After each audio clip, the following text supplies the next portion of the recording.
आज का जो हमारा टॉपिक है वो है oxidizing agents and reducing agents. These are the substances which oxidize other substances by removing electrons, removing hydrogen, or adding oxygen, and in return are reduced. ये हैं हमारे पास ऑक्सीडाइजिंग एजेंट्स. ये हम बात कर रहे हैं ऑक्सीडाइजिंग एजेंट्स की. ये है हमारे पास ऑक्सीडाइजिंग एजेंट्स की हमने ये बात की. कुछ हमारे पास जो कॉमन ऑक्सीडाइजिंग एजेंट्स हैं वो हमारे पास, हम अभी उनको स्टेप वाइज डिस्कस करते हैं. ये ऑक्सीडाइजिंग एजेंट तो हमने प्रीवियस लेक्चर में सारी एग्जांपल के साथ हमने इनको डिस्कस किया था कि ये ऑक्सीडाइजिंग एजेंट है, ये रिड्यूसिंग एजेंट है, वो तो हमें बिल्कुल क्लियर है. लेकिन कुछ बहुत स्पेशल ऑक्सीडाइजिंग एजेंट्स हैं और जिनको हम थोड़ा सा डिटेल में पढ़ेंगे और उनको हम समझेंगे. राइट. तो उसमें हमारे पास जो पहला है ऑक्सीडाइजिंग एजेंट वो सल्फ्यूरिक एसिड कंसनट्रेटेड और कंसनट्रेटेड नाइट्रिक एसिड. पहली बात जहन में रखें कि ये दोनों का एक्शन ऑलमोस्ट एक जैसा होता है. हम थोड़ी सी डिटेल सल्फ्यूरिक एसिड की ले लेते हैं, इसको हम देख लेते हैं ताकि हमें ये क्लियर हो कि ये ऑक्सीडाइजिंग एजेंट तो हैं. एक एसिड कैसे ऑक्सीडाइज करता है हम थोड़ा सा देखें इसको कि ये सल्फ्यूरिक एसिड अगर डाइल्यूट सल्फ्यूरिक एसिड है जिसकी परसेंट प्योरिटी 95% से नीचे है, वो एक्ट करता है as an acid, just H+ ion provide करता है और कुछ नहीं करता. जो कंसनट्रेटेड सल्फ्यूरिक एसिड है मींस कि उसकी परसेंट प्योरिटी 95% से ज़्यादा है. यूजुअली जो यूज़ करते हैं वो 98% होता है. ये एक्ट करता है एज एन ऑक्सीडाइजिंग एजेंट. ये करते क्या है ये सल्फ्यूरिक एसिड रिएक्शन के दौरान एटॉमिक ऑक्सीजन जनरेट कर देता है. Atomic oxygen is very very very reactive oxidation power है इसकी, very reactive oxidizing part of oxidizing agent. हम एक एग्जांपल इसकी देख लेते हैं इस चीज़ को समझने के लिए कि ये ऑक्सीजन कहाँ से आती है, सल्फ्यूरिक एसिड कैसे प्रोड्यूस करता है और वो कैसे हम उसको रिएक्ट करवाते हैं. हम इंडस्ट्रियल स्केल के ऊपर बात नहीं कर रहे, हम अपनी लैब की बात कर रहे हैं. लैब में हमने एक छोटी सी फ्लास्क ली, उसके अंदर हमने कॉपर टर्निंग्स डाली, इसलिए क्योंकि टर्निंग इसलिए डालते हैं, लम्प्स नहीं डालते कि ये इनकी वो हो सरफेस एरिया इंक्रीज़ हो और ज़्यादा रिएक्शन हो. ये ब्लैक वाली कॉपर टर्निंग्स हैं और उसमें हमने कंसनट्रेटेड सल्फ्यूरिक एसिड डाल दिया. क्लियर. अब क्या होगा, अब इसका रिएक्शन होगा, अब इसका अंदर रिएक्शन होगा और हमारे पास sulphuric acid as an oxidising agent act करेगा. Sulphuric acid as an oxidising agent act करेगा. आए थोड़ा सा इसको हम इंटरेस्टिंग है, वेरी इंटरेस्टिंग. जब तक सब्जेक्ट को आप एंजॉय नहीं करते आप उसको ज़्यादा पढ़ भी नहीं सकते. आए इसको हम देखते हैं कि इसके अंदर जो रिएक्शन हो रहा होगा वो कौन सा रिएक्शन हो रहा होगा. इसके अंदर एक तो हमने डाला कॉपर टर्निंग्स डाले हमने, इसमें हमने सल्फ्यूरिक एसिड डाला तो ये 2 मॉलिक्यूल्स सल्फ्यूरिक एसिड. राइट. ये करेंगे क्या रिएक्शन के दौरान, ये सल्फ़र डाइऑक्साइड गैस बनेगी प्लस 2H2O वाटर मॉलिक्यूल बनेंगे प्लस कॉपर का सल्फेट बनेगा. थोड़ा सा इसको देख लें कि ये ज़ीरो ऑक्सीडेशन स्टेट में है क्योंकि इसमें हमारे पास बाकी के साथ तो कुछ नहीं है, सिर्फ ऑक्सीडेशन रिडक्शन हम यहाँ से समझते हैं. सल्फ़र अपनी 2 ऑक्सीडेशन स्टेट शो करता है. जो बहुत ज़्यादा स्टेबल है वो सल्फ़र 6 है और फिर सल्फ़र 4 भी स्टेबल है लेकिन इतनी ज़्यादा स्टेबल नहीं है, ये +4 है. और इसमें बाकी तो यहाँ पे सल्फ़र वही +6 में है, ठीक है, ये +2 में है. राइट. और बाकी ये ऑक्सीजन -2 में है, वाटर में तो -2 +1 चले हम लिख ही लेते हैं, ठीक है ना. ये -2 +1 ये हमारे पास क्योंकि ये उसमें जाएगा. ओके. ये रिएक्शन हो रहा होता है. अब ये रिएक्शन कैसे होता है, ये रिएक्शन 3 स्टेप्स में होता है, 3 स्टेप्स में. आए हम जल्दी इन 3 स्टेप्स को भी देख लेते हैं ताकि ये हमें बिल्कुल क्लियर हो और हमारे लिए ये कभी दोबारा ये मसला ना बने। ये हमारे पास इलेक्ट्रॉन लेने वाला है, सल्फ़र 6 2 इलेक्ट्रॉन लेगा और ये सल्फ़र +4 में चला जाएगा। सल्फ़र 6 क्या होगा, खुद रिड्यूस होगा। सल्फ़र 6 खुद रिड्यूस होगा, इसका ऑक्सीडेशन नंबर डिक्रीज़ होगा। तो ये हमारे पास क्या हुआ, और इसको ऑक्सीडाइज करेगा, दिस इज़ ऑक्सीडाइजिंग एजेंट और कॉपर इज़ रिड्यूसिंग एजेंट। हम यहाँ पे तो ये बात क्लियर कर लें, ओके। यहाँ और ये 3 स्टेप में ये रिएक्शन होगा। पहले स्टेप में क्या होगा, स्टेप 1, सल्फ्यूरिक एसिड अगर एक बॉटल में पड़ा हुआ है लैब के अंदर तो इसको कुछ भी नहीं होता, लेकिन जब इसका जो ही रिएक्शन हम यहाँ पे शुरू करेंगे, इसका रिएक्शन जो ही शुरू होगा तो ये अपना एक्शन में आ जाएगा। तो ये अपने एक्शन में कैसे आता है, ये एक्शन में यूँ आता है कि ये sulphuric acid concentrated sulphuric acid फ़ौरन डिकम्पोज होगा into sulphur dioxide plus water plus atomic oxygen, ये एटॉमिक ऑक्सीजन दे देगा। स्टेप टू में यही एटॉमिक ऑक्सीजन कॉपर को ऑक्सीडाइज कर देगा। स्टेप 2 में कॉपर को यही एटॉमिक ऑक्सीजन, जिसको 2 इलेक्ट्रॉन चाहिए टू कंप्लीट इट्स ऑक्टेट, ये 2 इलेक्ट्रॉन ये यहाँ से ले लेगा, ये 2 इलेक्ट्रॉन, और ये हमारे पास क्या होगा, ये हमारे पास कॉपर के ऑक्साइड बन जाएंगे। ये -2 है, ये +2 है। अब यहाँ पे देखें ना कि कॉपर जो है वो ऑक्साइड में कन्वर्ट हो गया, और ऑक्साइड्स मेटल ऑक्साइड्स जितने भी हैं they are basic in nature. इसकी एक छोटी सी एग्जांपल, इसको मैं देख लूँ कि ये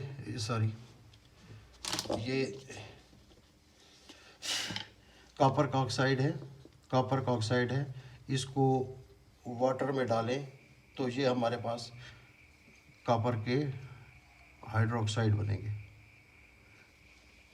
तो हाइड्रोक्साइड का तो आपको पता ही है ना कि ये बेसेस होते हैं। नेक्स्ट स्टेप में क्या होगा, नेक्स्ट स्टेप में तो बिल्कुल सिंपल सी बात है कि एसिड बेस रिएक्शन होगा। अब जो ये ऑक्साइड बने हैं हमारे पास, ये बेस हैं, ठीक है। ये डाइल्यूट, अब दूसरे स्टेप में जो एसिड यूज़ हो रहा है, डाइल्यूट H2SO4 के साथ रिएक्ट करके ये हमारे पास एसिड बेस रिएक्शन होगा। ये सिंपल एसिड बेस रिएक्शन होगा, और हमारे पास एसिड बेस रिएक्शन में के जो आउटकम होता है वो वाटर होता है प्लस साल्ट होता है, और साल्ट हमारे पास कॉपर का सल्फेट बनेगा, कॉपर का सल्फेट बनेगा। ये 3 स्टेप्स हो गए। अब इन 3 स्टेप्स को हम देखें कि क्या ये अकॉर्डिंग टू दिस इक्वेशन है। कॉपर को देख लेते हैं, यहाँ इक्वेशन में कॉपर 1 है, यहाँ पे भी कॉपर 1 है। सल्फ्यूरिक एसिड के 2 मॉलिक्यूल यूज़ हुए हैं, एक मॉलिक्यूल यहाँ यूज़ हुआ है और एक वाटर मॉलिक्यूल सल्फ्यूरिक एसिड का मॉलिक्यूल यहाँ यूज़ हुआ है। यहाँ पे कंसनट्रेटेड है, यहाँ पे ये डाइल्यूट है, तो 2 सल्फ्यूरिक एसिड के मॉलिक्यूल यूज़ हुए। सल्फ़र डाइऑक्साइड यहाँ पे 1 है, तो यहाँ पे भी 1 ही सल्फ़र डाइऑक्साइड है। वाटर के 2 मॉलिक्यूल हैं, एक वाटर मॉलिक्यूल पहले स्टेप में और एक वाटर मॉलिक्यूल 3rd स्टेप में जनरेट हुआ। कॉपर का सल्फेट यहाँ पे 1 है और कॉपर का सल्फेट यहाँ पे बना, तो हमें बिल्कुल वही इक्वेशन जो यहाँ है वो यहाँ है। हुआ क्या है कि सल्फ्यूरिक एसिड ने अपनी एटॉमिक फॉर्म में ऑक्सीजन दी और उसने कॉपर को ऑक्सीडाइज कर दिया। ये रिएक्शन हम यहाँ पे इसलिए कर रहे होते हैं कि ये हमें थोड़े से क्वांटिटी चाहिए होती है अपना प्रोडक्ट बनाने के लिए, राइट, तो हम इनको यहाँ पे यूज़ करते हैं। ओके, अब ये आपको क्लियर हो गया कि ये ऑक्सीडाइजिंग एक्शन सल्फ्यूरिक एसिड का कैसे होता है और ये कैसे कॉपर को ऑक्सीडाइज कर देता है।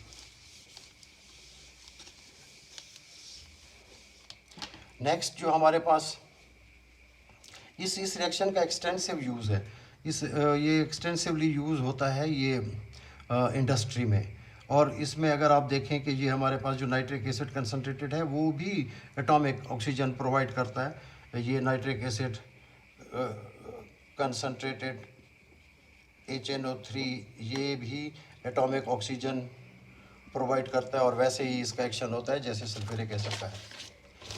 ओके, इसके बाद जो हमारे पास ऑक्सीडाइजिंग एजेंट है दैट इज़ ऑक्सीजन। ऑक्सीजन का तो बड़े हमें पहले भी सारा देख के आए हैं कि ऑक्सीजन क्या करता है क्या नहीं करता। हमारे पास यहाँ पे आप देखें कि ये वाली जो ऑक्सीजन है ये O2 में है, ये हमारे पास मॉलिक्यूलर फॉर्म में है। वहाँ जो पहले हम देख चुके हैं उसमें एटॉमिक फॉर्म में है, वो बहुत ज़्यादा रिएक्टिव है। ये O2 फॉर्म में इतना रिएक्टिव नहीं जितना ये एटॉमिक फॉर्म में रिएक्टिव है, only because some energy is required to break this double bond before reaction.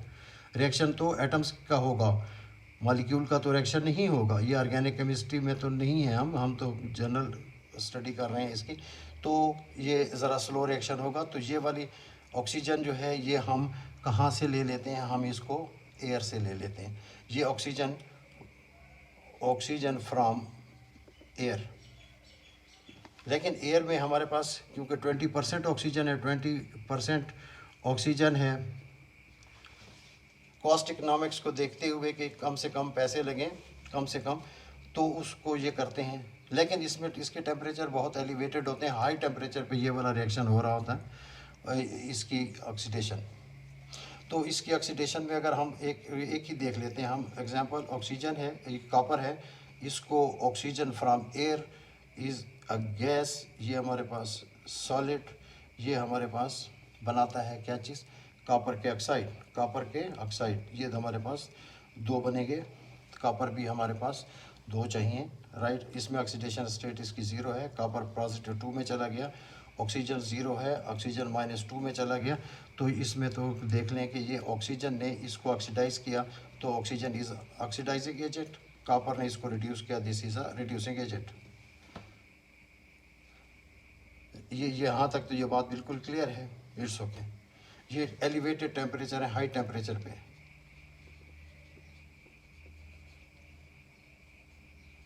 Elevated temperature पे ये वाला रिएक्शन हो रहा होता है क्योंकि इस ऑक्सीजन को यहाँ से ब्रेक करना होता है। ओके, और हमारे पास इसमें एक जो चीज़ है, क्योंकि इस वो भी देख लें, क्योंकि ये oxygen this is electronegative element, addition of electronegative element पहले भी हम बड़ा डिटेल में इसमें देख चुके हैं हमें। दिस इज़ ये हमारे पास क्या होती है, oxidation. Addition of electronegative element is oxidation, like oxygen, like chlorine, like bromine, like iodine.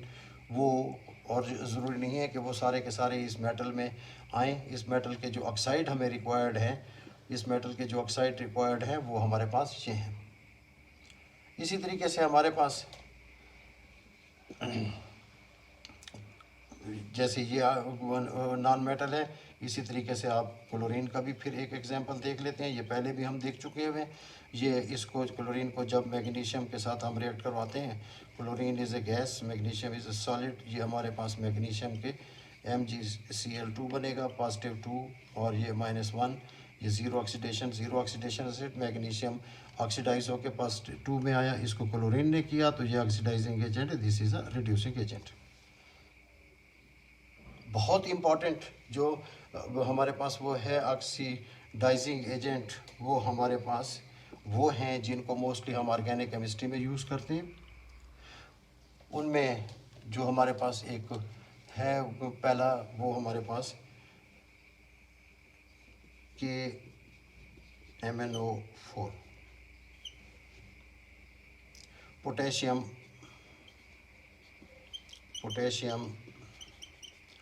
Permanganate.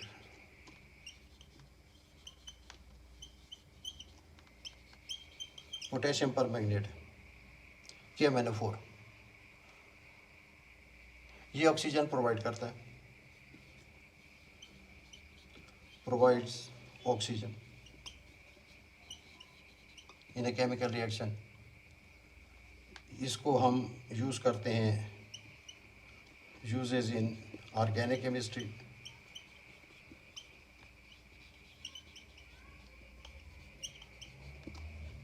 ये एक वीक ऑक्सीडाइजिंग एजेंट है, not very strong oxidising agent.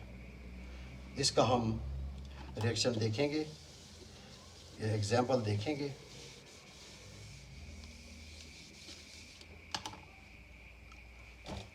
Organic chemistry में alkenes CH2 double bond CH2 ethene इसको जब भी KMnO4 और ये basic media में सॉल्यूशन है, इनका सॉल्यूशन बनाते हैं करते हैं, तो हमारे पास जो प्रोडक्ट होता है वो हमारे पास डायोल होता है, CH2 OH इथेन 1,2 डायोल। हम इसको क्योंकि इसी पॉइंट पर रोकना चाहते हैं, हमें ये कंपाउंड चाहिए, राइट। अगर हम इसी रिएक्शन का से हमें इसका टेम्परेचर अगर हम इंक्रीज़ करें, इसका टेम्परेचर अगर हम नहीं, हम अभी इस रिएक्शन में नहीं देखते इसको कि इसके टेम्परेचर हाई करें, ये यहाँ तक आपके लिए मोर देन सफिशेंट है। और इसके साथ ही हमारे पास जो होगा वो मैंगनेट डाइऑक्साइड जो +4 ऑक्सीडेशन स्टेट में है, ये हमारे पास -2 ऑक्सीडेशन स्टेट में है। यहाँ पे ये हमारे पास +7 ऑक्सीडेशन स्टेट में था मैंगनीज, यहाँ पे 4 में है। इट मीन्स कि इसके अंदर 2 इलेक्ट्रॉन गए हैं, राइट। इन दो नहीं 3 इलेक्ट्रॉन इसने एब्जॉर्ब किए।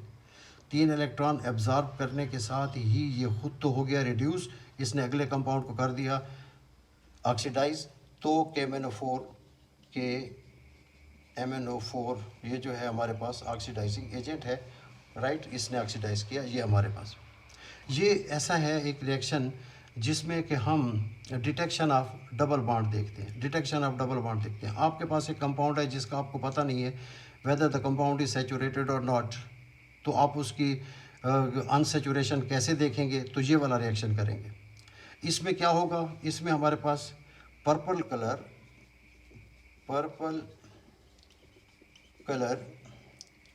Of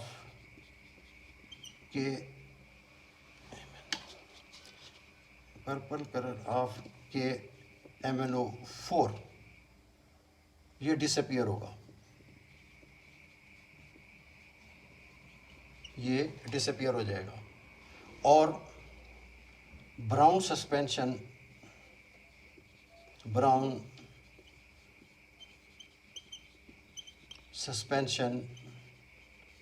of manganese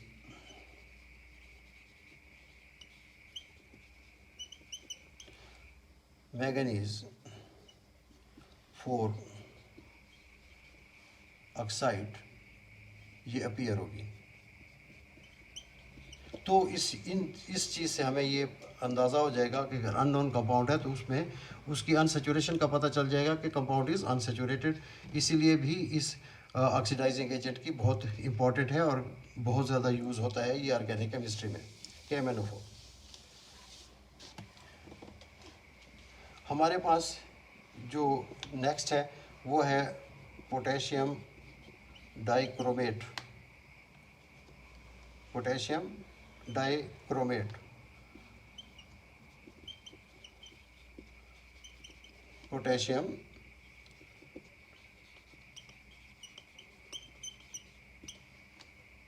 oxidising agent है। ये कंपैरेटिवली स्ट्रॉन्गर है देन KMnO4। अब हमें किस किस्म का कंपाउंड चाहिए, हम वैसा ही काम करेंगे। यहाँ एल्कोहल बनाया और रिएक्शन रुक गया। यहाँ आप ये क्या करेगा, ये हमारे पास ये प्राइमरी एल्कोहल्स को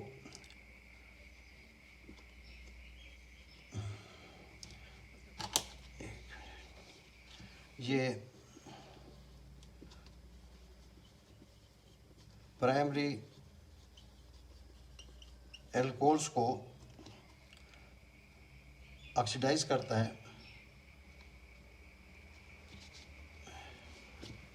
प्राइमरी एल्कोहल्स इनको ऑक्सीडाइज करता है किस चीज़ में, अल्डिहाइड्स में, टू अल्डिहाइड्स। जैसे हमारे पास ये प्राइमरी अल्कोहल है,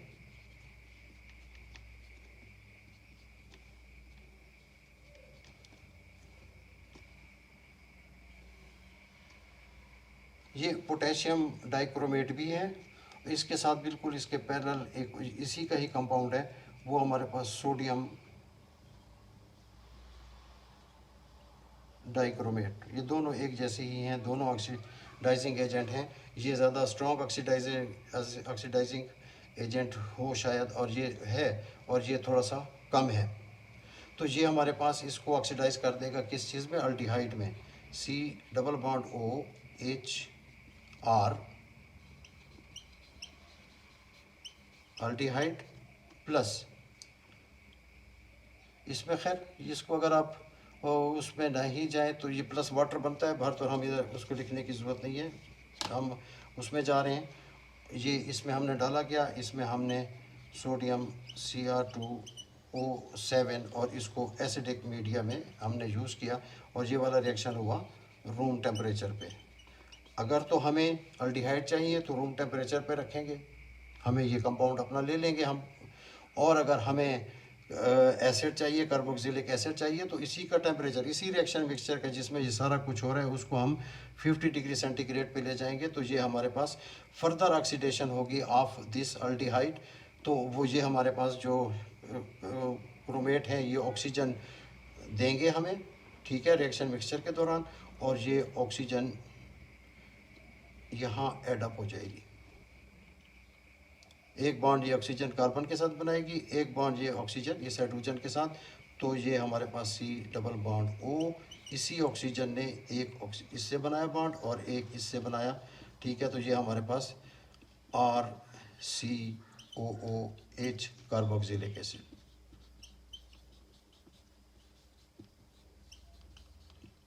एसिड ये हमारे पास यूज़ होते हैं ऑर्गेनिक केमिस्ट्री में। जब ऑर्गेनिक केमिस्ट्री को पढ़ेंगे तो इनको डिटेल में पढ़ेंगे, लेकिन इस वक्त के ये ऑक्सीडाइजिंग एजेंट है, रिड्यूसिंग एजेंट है। ये वाली इन्फॉर्मेशन आपके लिए बहुत इंपॉर्टेंट है। किसी भी क्वेश्चन में, किसी भी जगह पे ये आपसे ये पूछे जा सकते हैं। ओके, जो हमारे पास लास्ट ऑक्सीडाइजिंग एजेंट जो इस वक्त हमारे इस टॉपिक में है, वो हमारे पास ओजोन है। Oxidising agent ozone, so very interesting, very important, dangerous also. O3 O double bond O positive negative, ये है ozone. Strong oxidising agent, strong oxidising agent हमें ऑक्सीजन प्रोवाइड करता है। ये इसको जनरेट करते हैं लैब में, हम एक ऑक्सीजन को पास करते हैं थ्रू ओजोनाइज़र, वहाँ सेलियन डिस्चार्ज देते हैं, कोई 40-50,000 वोल्ट का ऑक्सीजन जो होती है वो ओजोन में कन्वर्ट हो जाती है। ये बड़ा इम्पोर्टेंट है ऑर्गेनिक केमिस्ट्री में, to locate the position of double bond, position of double bond. Molecule में डबल बॉन्ड की पोजीशन क्या है, जो अननोन कंपाउंड है हमारे पास। जैसे इस एग्जांपल में देखें आप, ये हमारे पास एक कंपाउंड है,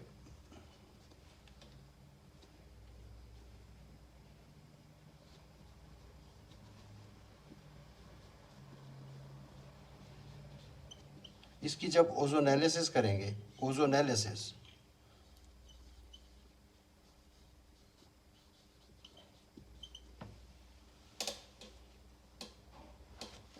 ओजोन के साथ, तो इससे हमारे पास क्या कंपाउंड बनेगा, CH3H डबल बॉन्ड हो, और ये जो पार्ट है इसका, ये हमारे पास C डबल बॉन्ड हो, R CH2CH3। बहुत इसमें क्लियर बात नहीं है कि ये इसने इसी डबल बॉन्ड को क्लीव किया है, ब्रेक किया है, और इसने जो ऑक्सीजन दी है वो ऑक्सीजन सीधी सीधी एक ऑक्सीजन आके इसके साथ बॉन्ड बना रही है और एक ऑक्सीजन आके यहाँ इसके साथ बॉन्ड बना रही है।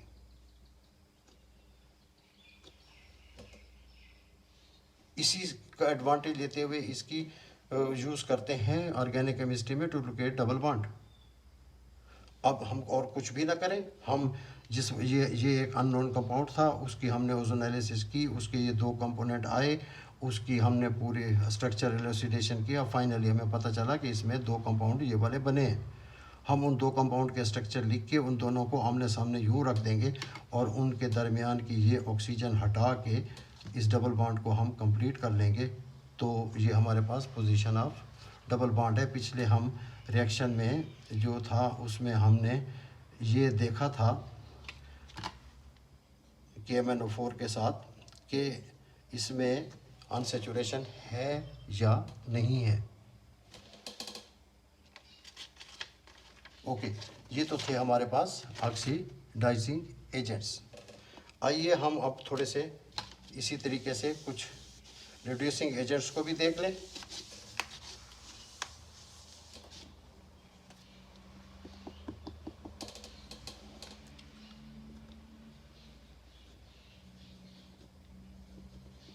रिड्यूसिंग एजेंट्स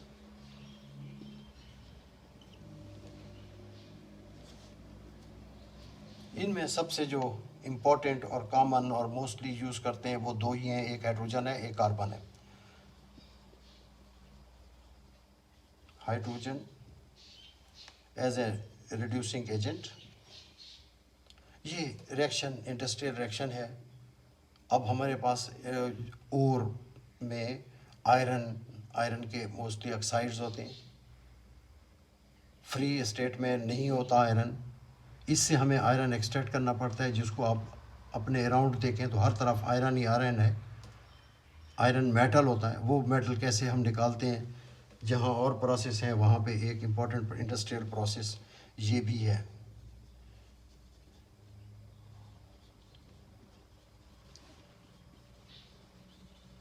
इंडस्ट्रियल प्रोसेस एक ये भी है।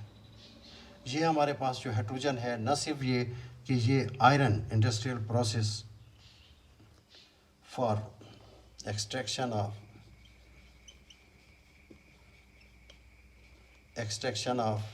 metals like iron, copper, silver from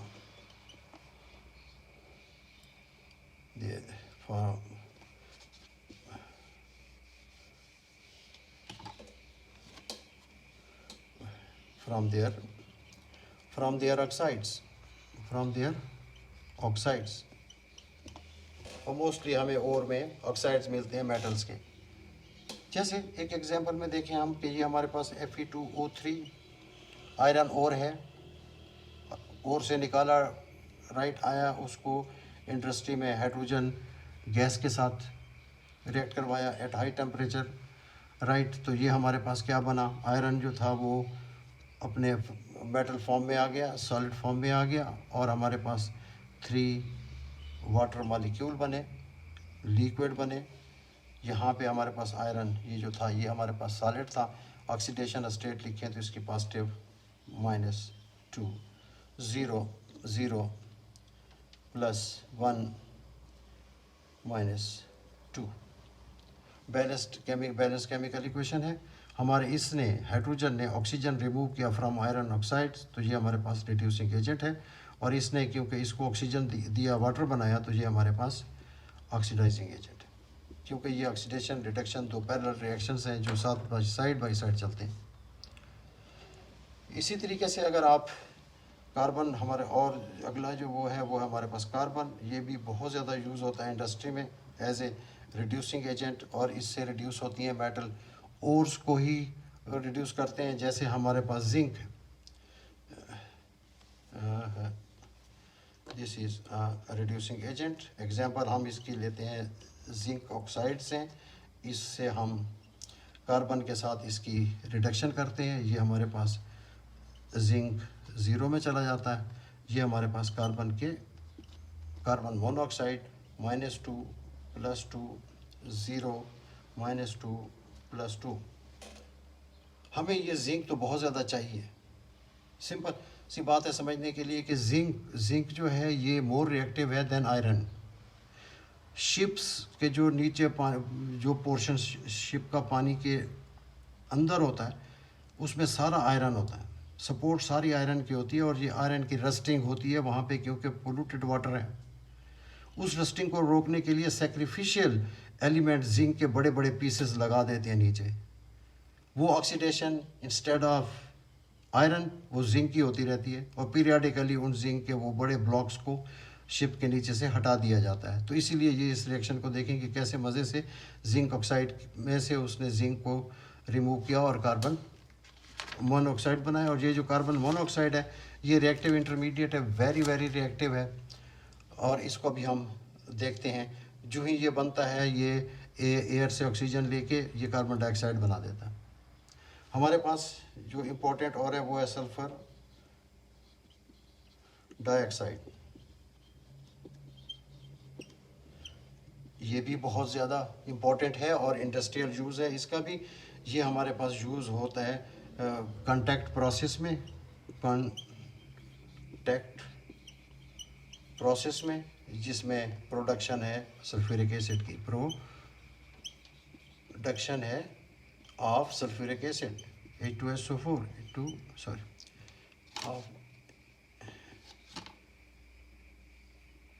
SO4 इसकी प्रोडक्शन है।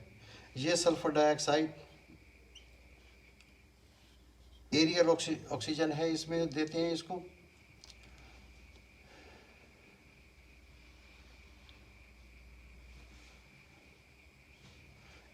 एयर से आती है ऑक्सीजन, और इसको जो रिएक्शन हो रहा होता है ये 450 डिग्री सेंटीग्रेड पे एक फर्नेस में हो रहा होता है।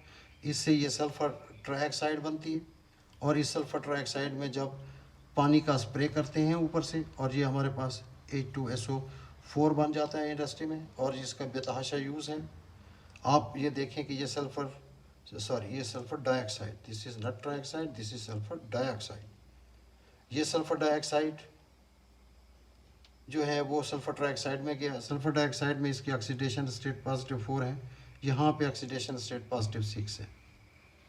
हुआ क्या कि इसमें से 2 इलेक्ट्रॉन रिमूव हुए, 2 इलेक्ट्रॉन इसमें से रिमूव हुए, मीन्स कि ये खुद ऑक्सीडाइज हुआ और इसने वो 2 इलेक्ट्रॉन प्रोवाइड किए एरियल ऑक्सीजन को, और उसने एक्सेप्ट किया और वो रिड्यूस हो गया। ये इसका मतलब वो उसने एक्सेप्ट किया। इसमें से 2 इलेक्ट्रॉन सब एक में, wait a minute, sulphur dioxide कर क्या रहा है कि ये इलेक्ट्रॉन ऑक्सीजन से sulphur dioxide, wait a minute, sulphur dioxide +4 +6, इसने 2 इलेक्ट्रॉन दिए। जब इसने 2 इलेक्ट्रॉन दिए हैं तो ये हमारे पास हुआ रिड्यूसिंग एजेंट, और 2 इलेक्ट्रॉन यहाँ इस ऑक्सीजन ने लिए, ये ऑक्सीजन -2 हो गया। तो इस सल्फ़र ने रिड्यूस किया किस चीज़ को, इस एयर की, तो ये जो एयर की ये ऑक्सीजन है ये हमारे पास इस ऑक्सीडाइजिंग एजेंट है। इस एयर की इस ऑक्सीजन ने इस सल्फ़र को ऑक्सीडाइज किया +4 से +6 और सल्फ्यूरिक एसिड बना।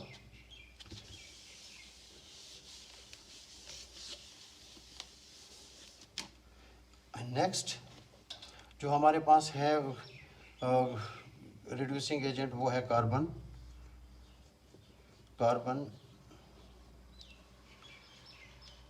मोनोऑक्साइड।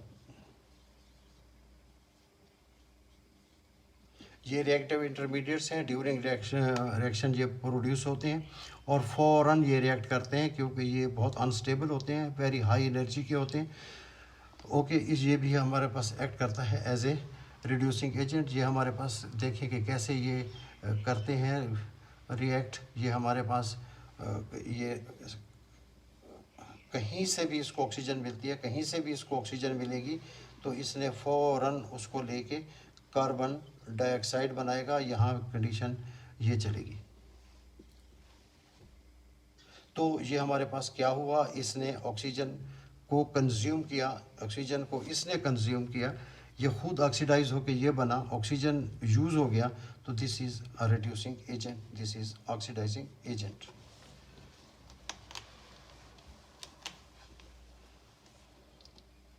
हमारे पास ये जो है इस वक्त पता होना चाहिए, बाकी हम इनका यूज़ करेंगे ऑर्गेनिक केमिस्ट्री में। ये हमारे पास लिथियम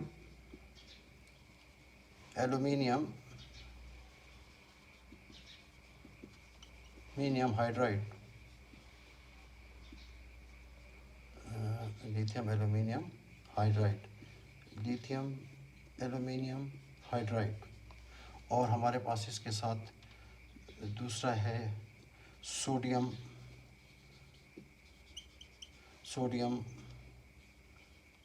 बोरो हाइड्राइड,